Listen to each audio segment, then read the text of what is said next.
Morning guys, magandang araw. So biyahe tayo ngayon papasok. Meron lang tayong bagong i-vlog for today. Check out natin yung bagong bukas na Molino flyover.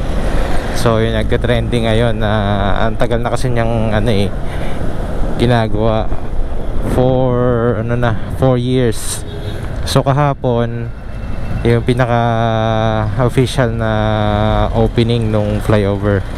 So check out natin kung gaano ba ka-effective, and tingnan natin kung talaga bang makaka-less ng traffic. Dito pa tayo sa Dasma. So ito rin yung bagong open na mall dito sa may area. Ventura Mall.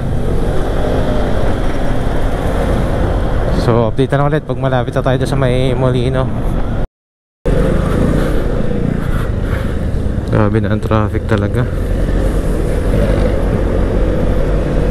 Lalo't papalapit na ang Christmas.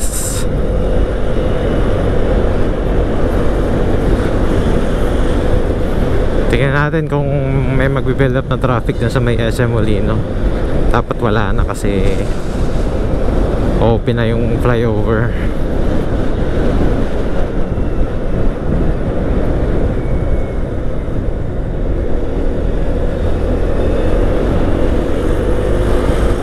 So yun, natatanaw ko na yung flyover. Mukhang maluwag naman. Mukhang nakatulong naman siya. Kasi dati dito palang build up na yung traffic, lalo na normal day. So let's check it out guys.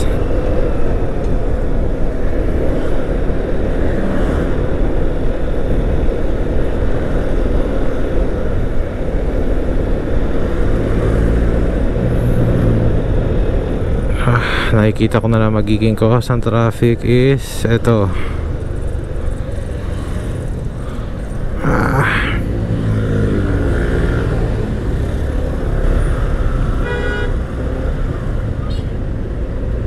Enforcer dito nagmamando. Ayan, so packet na tayo. 1 lane.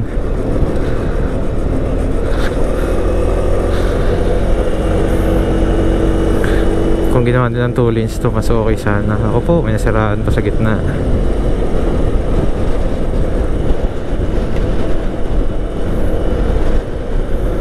Ayun. Pwede na, mahaba-haba. So yun lang yung sinasabi nilang pwede mag-causean ng accident to. Kala nila 2 lanes, pero pagdating na sa gitna, 1 lane na lang. Ayun, so smooth.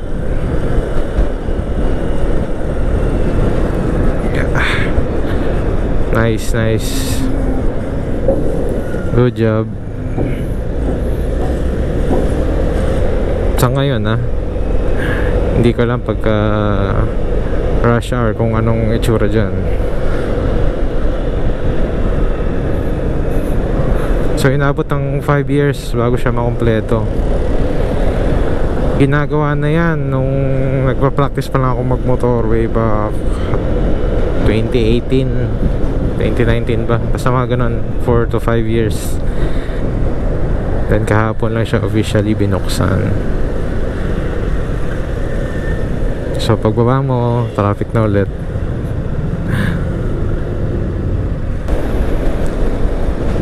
Yun, so that's all for today's video guys. Travel Moto here. See you in the road. Bye bye.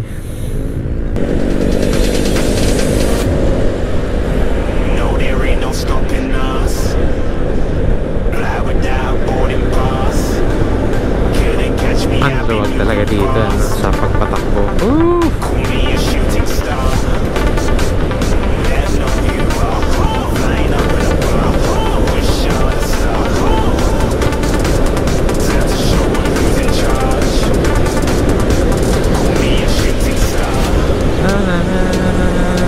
Busy ate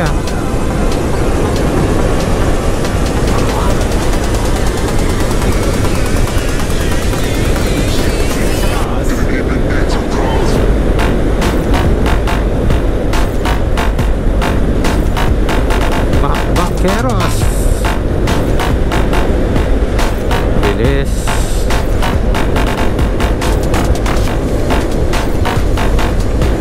Ate ba yun? Parang babae.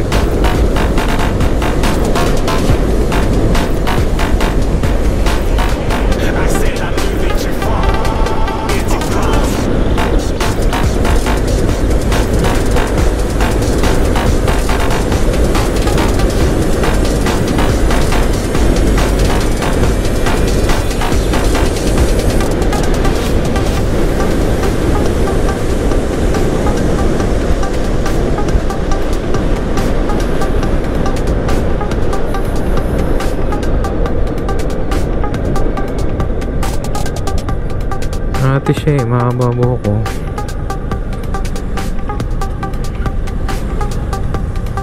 Naka-racing stance.